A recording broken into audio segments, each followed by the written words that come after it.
অধ্যাপক মোহাম্মদ মাহফুজ সাত্তার, আপনি এই পরিস্থিতিটাকে আসলে মানে আপনি কিভাবে ব্যাখ্যা করেন? আপনি নির্বাচন কমিশনারও। জি, ধন্যবাদ। আপনাদের মাধ্যমে যারা দেখছেন তাদের প্রতি শুভেচ্ছা।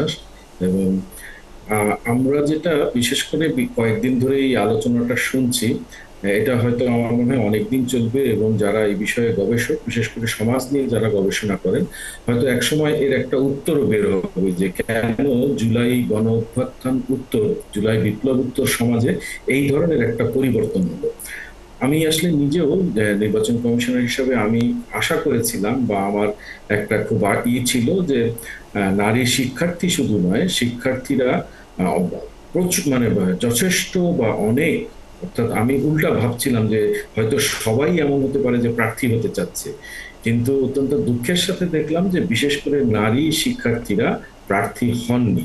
এখানে আমি মানে নির্বাচন কমিশনের বা আমাদের যে দায়িত্ব আমাদের উপর অর্পিত সেদিক থেকে দেখলে হয়তো কিছু ত্রুটি খুঁজে পাই, যে একটা ত্রুটি হয়তো এমন হয়ে থাকতে পারে যে আমরা খুব কম সময় পেয়েছি, এবং এই কম সময়ে দিয়েছি আমরা, যদিও পরে আমরা একদিন বাড়িয়েছিলাম মনোনয়নপত্র দাখিলের জন্য, সেটি একটি বিষয় হতে পারে।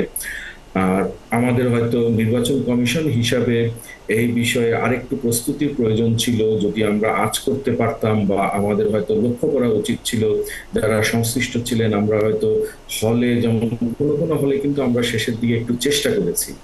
এই একটি ঘটনা আমি আসলে নাম উল্লেখ না করেই বলছি, যে কোনো একটি হলে কয়েকজন নারী মানে যখন একবার রাজি হয়েছেন বা শোনা গেছে যে তারা দিচ্ছেন, প্রার্থী হিসাবে আসছেন, তখন পরে দিন এসে কিন্তু আবার বলেছেন যে না, তাদের যে তারা যেন নির্বাচনে অংশগ্রহণ না করে। তো ইতিমধ্যেই যে আমাদের আমার সহযোগী আলোচক যে বলছিলেন, দুজনই, যে আসলে কিছুদিন ধরেই, বেশ কিছুদিন ধরে বলতে বিশেষ করে গত 9-10 মাস ধরে জি। বিভিন্ন ভাবেই এক ধরনের সম্ভবত আশঙ্কা নারীদের হচ্ছে, যেটা আমার কাছে খুব মনে হচ্ছে না যে এত আশঙ্কাজনকের কিছু আছে। তবে ডেফিনেটলি এটা তো অবশ্যই মানতে হবে যে এই সময়ে যে কোনো কারণেই হোক না কেন নারীরা আক্রান্ত হচ্ছেন বিভিন্ন ধরনের, সেটা সামাজিক মাধ্যমে হচ্ছেন, সামনাসামনি হচ্ছেন। এবং আমি ঠিক ওইভাবে বলবো না, কিন্তু হয়তো সমাজে যে শৃঙ্খলা থাকার কথা ছিল আচ্ছা, সেই রকম শৃঙ্খলা না থাকার সিরাজ, কারণে। জি, আপনার আপনার কাছে ফিরবো। সিরাজুল ইসলাম, আপনার যদি কোনো প্রশ্ন থাকে বা মন্তব্য করতে পারেন বিষয়ে। আমার প্রশ্ন একটু আছে জি। জাহাঙ্গীরনগর ইউনিভার্সিটির শিক্ষক সাত্তার স্যারের কাছে।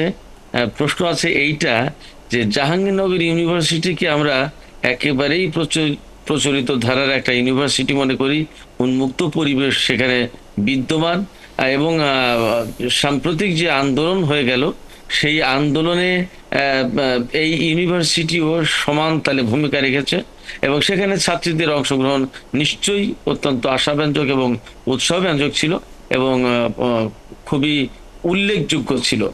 এইরকম একটা পরিবেশ মাত্র অতিক্রম করার পর জাকসু নির্বাচন যখন হচ্ছে, এবং এটি বিশ্ববিদ্যালয়ের জন্য অত্যন্ত গুরুত্বপূর্ণ, যতদূর জানতে পেরেছি বা জানি যে 33 বছর পরে এই নির্বাচনটা হচ্ছে।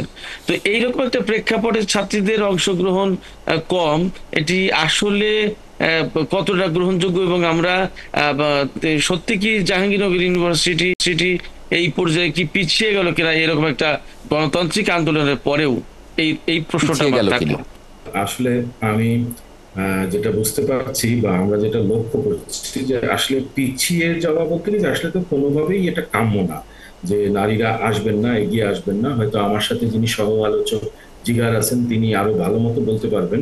তবে আমি যেটা লক্ষ্য করেছি যে আমরা কিন্তু একটু আমাদের বিশ্ববিদ্যালয়টি কিন্তু সম্পূর্ণ আবাসিক, এখানে সকল শিক্ষার্থী কিন্তু থাকেন।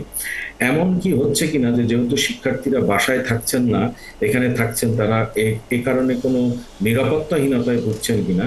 কিন্তু আমি বিভিন্ন জনের সাথে আলাপ করে যেটা দেখেছি, যে অনেকের মধ্যে একটা বিরাট বড় বিষয় বা একটা বিরাট যেই জায়গাটাতে তারা অভিযোগ, মানে অভিযোগ ঠিক বলবো না, তারা মনে করছেন যে তারা আসলে ঠিক সেইভাবে নির্বাচনে যে অংশগ্রহণ করতে হবে সেই বিষয়টিকে তারা হয়তো গুরুত্ব কম দিয়েছেন, অথবা এমন হতে পারে যে তারা মনে জি। করছেন যে হয়তো আরো কিছুদিন সময় পাওয়া যাবে। এই ধরনের কিছু বিষয় যেমন আমরা দেখেছি, পাশাপাশি যে কথাটা বলা হচ্ছে যে আমরা কারো কারো আমি মনে একটু হয়তো একটু শঙ্কা একটু ছিল, যেই শঙ্কাটা ফারহানা ফারিনা আপনাকে প্রকাশ করতে পারতেন একটু তাহলে একটু স্ক্রিনে আসলে যদি আনেন ফারহানা ফারিনা।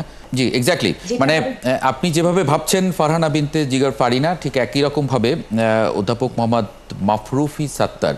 আচ্ছা, এখানে আমার একটু মন্তব্য আছে। জি। আমার কাছে যেটা মনে হয়, এখানে ছাত্র সংগঠনগুলোরও দায় ছিল, কেননা তারা নারীদেরকে কেন যথেষ্ট পরিমাণ টানতে হ্যাঁ, পারে মানে না, এবং তারা সে কেন কথা নেতৃত্ব ফারিনা দেয়নি। বলছিলেন যে সেটা আমি বলছি, তাহলে ছাত্র সংগঠনগুলো এই দায় এড়াতে পারে না, এমনকি বিশ্ববিদ্যালয় কর্তৃপক্ষ দায় এড়াতে পারে না। এবং সেই জায়গা থেকে অর্থাৎ এখন তো সেখানে শেষ তারা সেই মুহূর্তে- পরিবেশ দিতে পারেননি জি। যে পরিবেশে নারীরা স্বাচ্ছন্দ্যে খুশি মনে তারা প্রার্থী হবে। সেই সঙ্গে পরিবেশে তাই আমি ভোট দেওয়ার আমিও এই প্রসঙ্গটাও কথাটাই আছে। বলতে সেখানে চাচ্ছিলাম যে আসলে ইউনিভার্সিটির সামগ্রিকভাবে জি, দায় এড়াতে পারে।